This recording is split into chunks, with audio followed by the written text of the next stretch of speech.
राधे राधे। कान्हा की भक्ति में आपका स्वागत है। आखिर त्रिजटा कौन थी? त्रिजटा किसकी अवतार थी? रामायण में जब भी राक्षसों की बात की जाती है तो ऐसे भी राक्षस की बात आती है जो स्वभाव से काफ़ी विनम्र थी।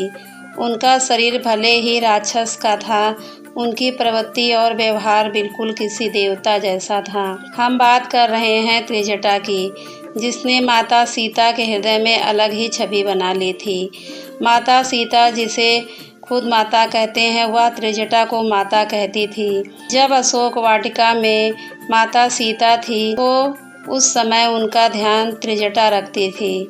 त्रिजटा को एक खास राक्षसी कहा जाता है, जो स्वयं देवी सीता जी, जो साक्षात लक्ष्मी का अवतार थी, उन्हें उनकी सेवा करने का सौभाग्य प्राप्त हुआ। दरअसल त्रिजटा रावण की एक खास दासी थी। कहते हैं जब रावण ने सीता का अपहरण किया तो उसने सीता जी को लंका में नहीं, अशोक वाटिका में रखा था, जहां उसने माता सीता का रख रखाव जिम्मेदारी दी अपने सबसे विश्वास पात्र त्रिजटा को। त्रिजटा भले ही राक्षसी थी, लेकिन स्वभाव से देवी थी। उन्होंने स्वयं माता सीता को अपनी पुत्री की तरह रखा, कोई भी कष्ट होने नहीं दिया।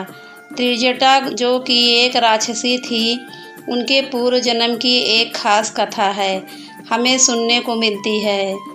कहते हैं त्रिजटा एक बेहद सुंदर अप्सरा हुआ करती थी, जो इंद्र की सभा में वह नृत्य किया करती थी। उनका नाम था सुलेखा। कहते हैं सुलेखा चित्रसेन नामक गंधर्व से प्रेम करती थी और दोनों ही इंद्र की सभा में एक साथ नृत्य किया करते थे और सभी का मन बहलाया करते थे।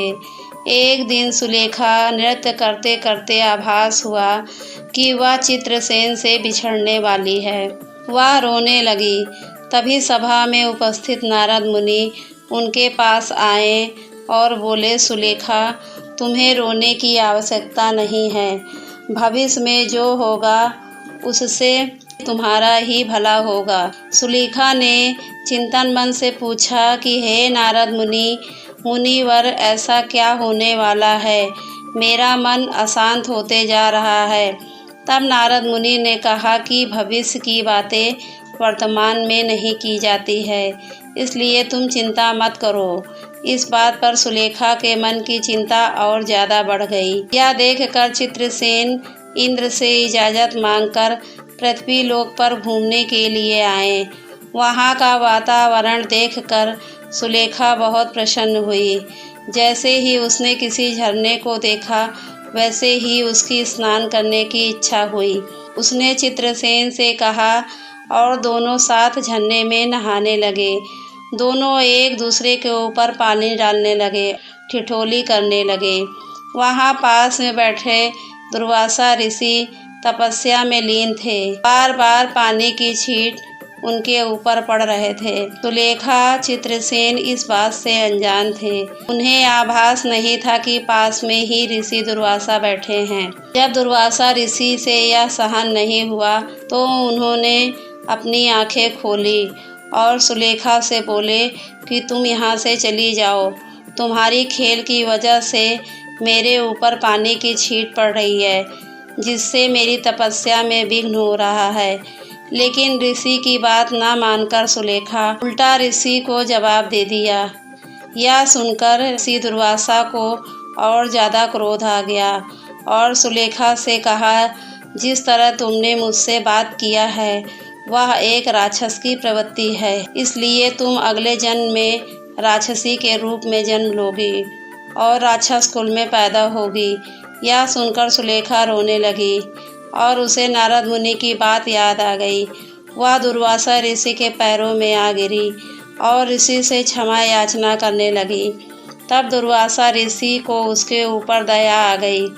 उन्होंने कहा, मैं अपना श्राप वापस तो नहीं ले सकता, लेकिन तुम्हें यह वरदान दे सकता हूँ कि तुम्हें साक्षात श्री भगवान हरि और माता लक्ष्मी के दर्शन होंगे और माता लक्ष्मी की सेवा करने का अवसर मिलेगा। उसके बाद ही तुम राक्षस शरीर से मुक्ति मिलेगा। और कहते हैं कि ठीक ऐसा ही हुआ। सुलेखा अगले जन्म में राक्षसी बनी और उसे सीता माता की सेवा करने का अवसर प्राप्त हुआ। इतना ही नहीं, रावण का वध के बाद जब सीता जी राम जी के पास मिलने जा रही थी, तब उन्हें त्रिजटा सजा धजा कर वापस भेजा।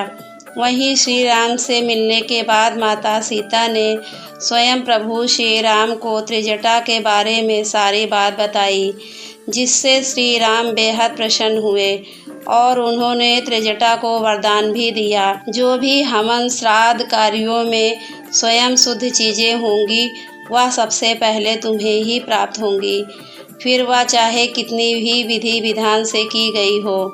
कहते हैं प्रभु श्री राम और माता सीता ने स्वयं त्रिजटा को कई सारे वरदान देकर उनको धन्य धन्य कर दिया और फिर वहां से वापस अयोध्या चले गए। कहते हैं कि उसके बाद त्रिजटा कुछ दिन लंका में रही और विभीषण की सेवा की।